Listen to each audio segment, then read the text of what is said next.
And now for something completely different.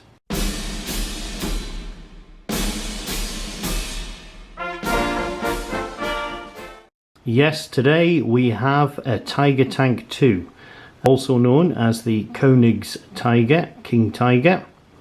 And this is a BMC Toys product. And often, the reason why I'm reviewing this is I do get asked questions about basically, is there any tanks for 132 soldiers? And yes, there is. The only problem is they're very difficult to get hold of. I used to use William Britain's stuff, Britain's detail that is, and just anything else I could get my hands on. Model tanks obviously wouldn't last because you'd be playing with them, whatever, and it just wasn't really viable. 172 you could sort of get away with because you didn't really muck about with them as much as you would with the 132 soldiers. They're a bit more robust. So for that reason you always wanted a bit more of a robust vehicle. And they were few and far between. Airfix did a few sort of tanks. I think they did a German half-track made out of plastic, and they don't do it now. I mean, this is going back way back, 70s, 80s. But surfing the internet, I came across this, and I think it's really brilliant. I think it's a fabulous looking vehicle. I think detail-wise, it's really impressive. Everything is where it basically should be. I think there's only one or two items which are probably a little bit suspect. It's a good size. If I place my little 132 chap here, although he's kneeling down firing, you can see that's pretty good really. That's a good size. Looking at the tank itself, a little brief history. It came in basically middle of the war for the Germans. It was rather late and probably saw action mainly in the Battle of the Bulge. These things were prone to breakdowns in the initial release, and they had lots of leakages and things like that. This turret, I think, is the Herschel turret, it's not the Porsche turret, and you can tell that by this section here.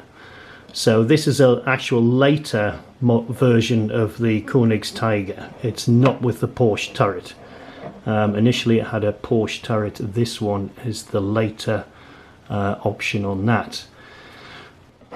If I flip the tank up onto its side, if she'll stay, probably not, I may have to hold my hand on this.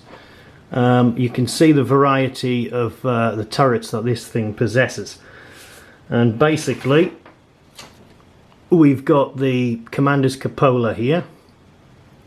I think this is the turret ejection shell system, so this flips up and any spent shells you chuck out the back here. This turret here I believe is the loader's hatch. So you can see they have spent a little bit of time looking about and checking detail on this thing. It's almost as good as a kit really. Obviously you've got shovels and various things like that. Here's your main sort of crew access here for your obviously to climb in and out, for your driver, things like that. The gun itself is an 88mm, no doubt about that. We have, gosh, has that got about, yeah, armour on this thing's about 180mm. And this thing, really nothing the Allies had could penetrate this from a frontal assault. You had to basically get around this beast to really make any difference at all. The turret itself swings the full Monty all the way around, 360, but there's no movement up and down, so this gun is static. The wheels are about correct. I think I counted, they've got the right amount of wheels there. There's no issue there. You've got tone cables here. On the back it looks like everything is as it should be here. I don't really see anything wrong. That looks like standard German fare. It's a bit plain on the very back. We have the two exhausts, nothing else really shown there, and I'd say that's the only marginal disappointment there. It's very plain. The front is a little bit suspect as well. There's no machine gun. There should be a machine gun mounting here on the left hand side. That's missing.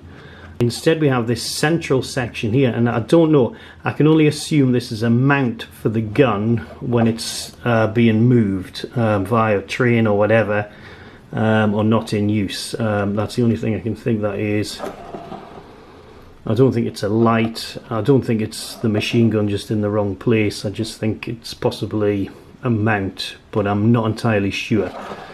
We have extra links put on the side.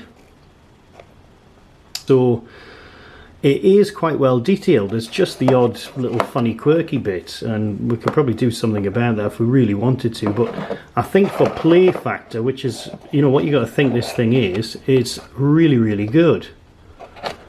I mean, that is more than acceptable for you know, for kids to play around with and things like that. I mean, it's quite solid as well. The turret is hollow. I don't know whether you can see in there, but the turret is hollow, but it certainly doesn't prove problematic to me. And these hatches, I mean, if you wanted to do this up into a model, I don't think you'd have much trouble at all. I mean, you can cut this hatch out, for instance. You know, even the commander's cupola, you could do something with that. The shell ejection hatch, you know, that's, you know, there's possibilities here without a doubt. On the back as well, you could probably just add, you know, baggage and things like that on the back, stowaways, put some logs on the sides, you know, I mean, that's the kind of thing you would do. But yeah, not a bad little beast, really, once the Germans sort of sussed out a lot of its problems, but just came a bit too late, I think, anyway, for the Germans. And certainly couldn't win the war for them. But I got this. This is a BMC Toys. Now, they do a Sherman tank, and they also do sort of US Marines landing craft, and I've forgotten the name that's actually called. I think it's an LV something, and it's a track vehicle, gets your troops off the ship, drives them up the beach, and it can be used as a assault vehicle and things like that. So it's normally mounted with a heavy machine gun on it. You'll know the one if you've seen all the movies, especially Fighting the Japanese. You'll have seen this vehicle. It's quite good. So that's quite a good one they've got. The soldiers, they're quite well detailed, to be honest. BMC soldiers are quite well detailed. I'd say they're a little bit scrawny here and there, but they are quite well detailed. But I have to say, I think this tank is really, really good.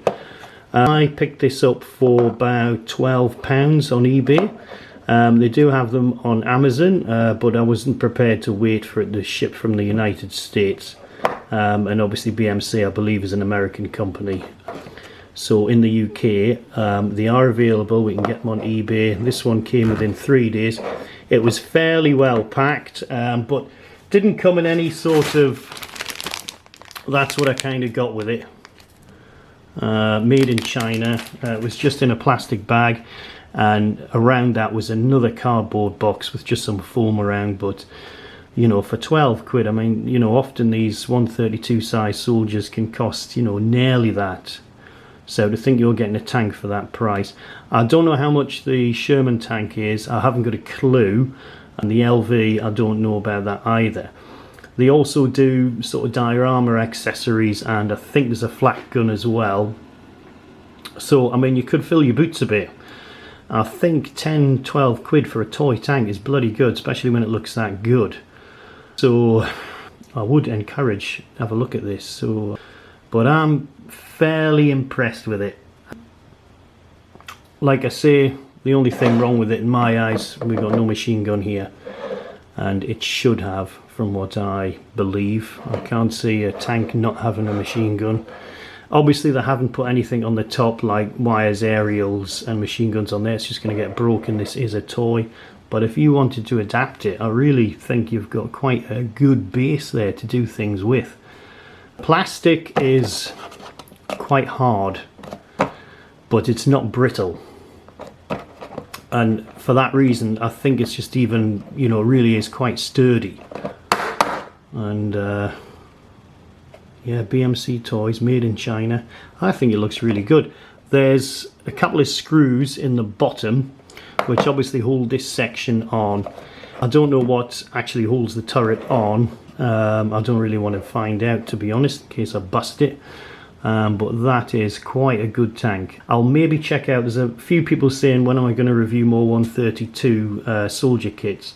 I'm just sort of looking through them. I can't really find that many. It seems a bit bizarre, but really struggling to find them. So if anyone has suggestions as to what I should be looking for, then just leave the comments, leave something in the comments, and I'll do it.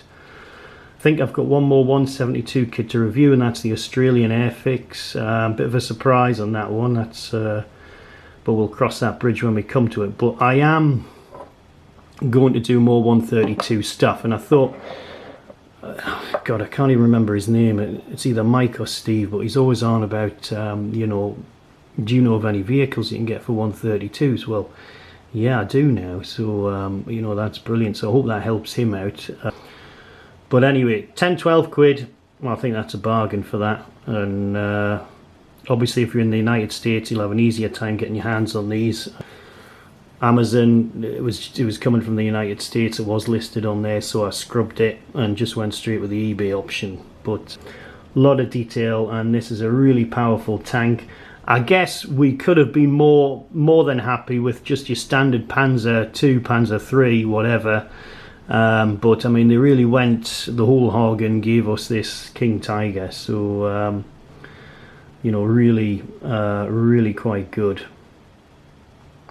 So basically, I'll wrap this up. That is a mini review of BMC's Konigstiger, or Konigstiger as it's called, and I think that's a really good little toy model. So if you're interested, snap it up. £13. I don't know what that is in dollars, but really good. So again, thank you for watching, and we'll see you soon.